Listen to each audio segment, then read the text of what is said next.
Harbour.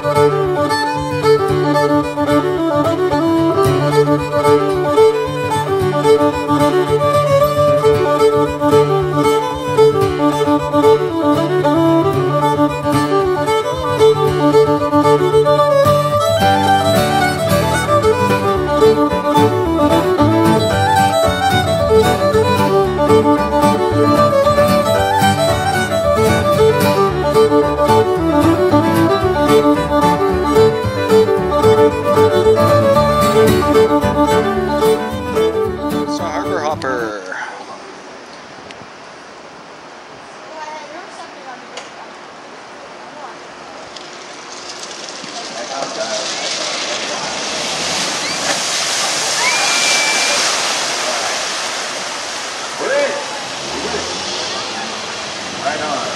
That's tough to do, but we did it. Now that odor, that smell, you can smell that odor, right? That's garbage. It's right over there. The first thing I'll point out is the casino here. It's on still.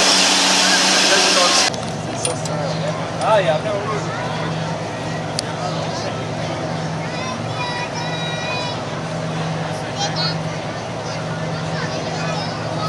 I guess you met Travis? That's Travis. Anyway, we're going to do a little safety. My name's Ed. And on the very back when you came up, on my left-hand side, you probably noticed that white container. That's a life raft. And be tight and never tie it on top. So it'll work for you. So anyway, so it goes good with all your clothes or hairstyle. If you go in our waters today, guaranteed. Arctic on the front. Nobody likes seeing that in their rearview mirror. So we painted this beautiful frog on the side.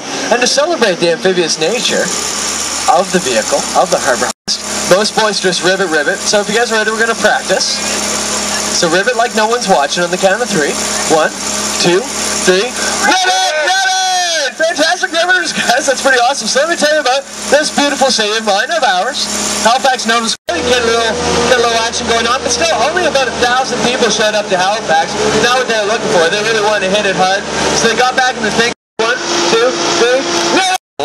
When the victims of the Titanic were brought in from the cold, icy Atlantic Ocean, all their bodies were brought here for all sorts of services and things. That's a good place to get a stiff drink, if you catch my drift. You guys, I live on the back side of the building. Thank you. Thank you. Now, also along here on Argyle Street, got a brand new restaurant. She'll be opening up today, Pippa. So as you got the foggy goggle, of course you guys can see above the shoe shop there, ex-girlfriend keeping an eye on me. But of course of course you do. Of course you do.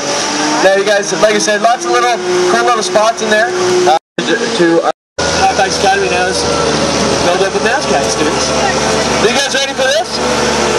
I said, are you guys ready for this? So I'm talking about Citadel Hill, second most visited National Historic Site in Canada, second only to the Parliament buildings. Okay, functional guy. Didn't want anybody to have an excuse for being late. The 80s, so if you held your arms out at shoulder length on top of the hill, no building could be any taller than that, so enjoy that. Then we got the Metro Center place. So the original telegraph system, you can see those 2 discs hanging on those 2 strands there, as well as the flag on top. Each one of those is allowed to send messages, or is used to send messages all the way across our province. I wish they did. Over here, if you really want to spend some cash, Mills Brothers, the oldest department store in Eastern Canada. See, ex-girlfriend works up there. She's a pretty cool lady. Pretty awesome spot, though. Classic department store. War of 1812. He was a British loyalist that tried to burn the White House down. Now, the White right down there near the British sailor dockyards, and sell 5,000 cases of beer a day just to the Navy. So that's why it's been built here, and that's where you can just go in. Bayside buggy. That's all I gotta say. So anyways, they give me deals on my food. Anyways, over there. No, I'm just joking. They don't. Back there at Southern Place, you guys. Like I said, all these world leaders all gathering together, and one day just before lunch, they decide, hey, let's go down those front steps. Let's do a little photo op. Everybody stand all together. So what they did, security was kept at the absolute most. We used to have a Volvo factory in the west end of our city. Just they loaded some onto a boat. 45 of them got damaged. 1969. Watch them off the side. So anybody wants to go out, I'll offer every tour. I got a couple of snow ships there to try and put a dent into it. This fence is supposed to slice us up on the way. People say it's a little bit redundant because, I mean, wouldn't you just like fire some missiles at the ship from like a kilometer away if you wanted to do something? Who knows? They're the Navy, they can do whatever they want. Now, at the end of this documentary, you see the for that? Well, they're like a little city out on the ocean. They got all sorts of types of firepower on board, all sorts of supplies. They've got over 100 kilometers of meter diameter pipe, 1,000 kilometers big crazy cable, and even generators on board, powerful enough to plug into a city's power grid in the event of an emergency and power half of the downtown core or 1,300 homes. So it's quite the ship. Now, what makes them really important is their range. They can go over 7,100 nautical miles per fill-up, and they also hold in the back of them 2 huge long-range Sea King helicopters. So they're pretty much like a little Canadian island out in the middle of the ocean when they're out there. Played a huge role in protecting North America, or protecting North America during the Cold War. Then down there, those 2 700 class boats, it's kind of like the jack of all trades of the Canadian Navy. Those guys do lots of patrolling and minesweeping and stuff like that. So we got a lot of those here in Halifax. Actually, 70% of the Canadian Navy is docked right here in Halifax. So, like I said, it's a pretty big thing. Now, along the November Charter there, you can see one of our destroyers, one of the bad boys, much like myself, of the Canadian Navy. Pretty cool spot. Now, you guys see these yellow cords there? They suck up the cold water, pump it out of the sides, then they sink it right down. Then one of the subs will go on those rollers in the middle, they'll float it back up, and they'll push it forward, and that's what's in all that tarping there. It's another one of our Victoria-class nuclear subs. Right there, we got the HMCS Toronto right there. Now, right there, you guys, that is the beautiful Angus L. McDonald Bridge. If you're feeling daring, you can go walk across that, and you can get nice pictures of the city. Now, I say daring because I've been on overpasses before that have been all caged in. Not that puppy, the railing's about this high, so they get a little bit dicey when you're up there, kind of scary. And right over with too, it's actually called a Corvette, so if any of you drive one of those, your cars are named after those boats. And what they used to do is they used to patrol for sub. That is. Now, here in Halifax itself, the shockwave killed 2,000 people, but an estimated 1,500 people, they were all gathered right along the harbour front here, were actually swept out to sea by the tidal surge that came out from the explosion. It's a really horrible thing. Now, also, because of all this munition was all these big, huge hunks of metal that went flying all across our city in a 30 square kilometer basis and lit everything in its path on fire. So, to make matters worse, if they could get any worse, by about mid-afternoon, close to 3 feet of snow had fallen here across Halifax, just paralyzing our city. Now, luckily enough, and you guys hold on as we're going out here, it might be a little bumpy again. In any case, Vince Coleman, the operator of our train station in the north end of our city, he knew exactly what was going on, so what he did is he had sent a telegraph message to a train that was coming in from Boston before the Mont Blanc exploded, telling them to stop as soon as they could, stay as far away from Halifax. If you're familiar with the Canadian Heritage Moment, there were 700 people on that train that he saved.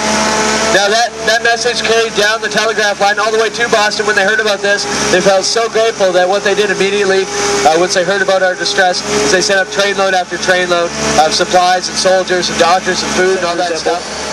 Joe Howe actually had some illegitimate British children, and I guess what he's doing there is he's trying to ward off British ships carrying his kids and these angry women for coming in here to Halifax. Just right on that front. You don't want to ride the Harbour Hopper again because I'm not doing another tour today. You can head over to Theodore 2. Now, Harbour 82, if you guys are familiar with the show, it was a chartered show, ran new episodes, till the mid-90s. It was actually based here in the Halifax Harbour. So you go out on that guy for about an hour and a half. You go float around the harbour and go and meet all of Theodore's friends from the show in real life. Oh, you've done it before, haven't you? Oh, you love them. Now, right over there, you guys, we got our beautiful, beautiful Harbour Queen. It's a Mississippi River boat. Does party cruises at the nighttime. So it sits pretty dormant in the daytime, but as the lights go down, the record starts spinning, the booze starts flowing, and guys aged 20 to 30 fall overboard. It's actually got credit with the most man overboards of any boat in the harbour. Now, along here, you guys, this is the Murphy's Restaurant on the Cable Bar. Just been to see that. Pretty awesome spot. Great restaurant, unobstructed views of the harbour. And I know you guys, like I said, great exhibit on the Titanic, Halifax explosion, and the original set from Theodore Tugboat. I'm sure you can get there and check that out. But that's actually their largest exhibit right there, the CSS Acadia. CSS stands for Canadian Science Ship, and that was actually the only ship in the harbour that survived the explosion. It was tucked way off in a little cove. We're the only surviving ship from World War II. Let's give those guys a ribbon on the count of 3. 1, 2, 3. Ribbon! Fantastic. Now, oh, and of course, I got my yacht docked up next to that. I like to stay close to work. In any case, that boat there, they Harbour Hopper. Go on this after.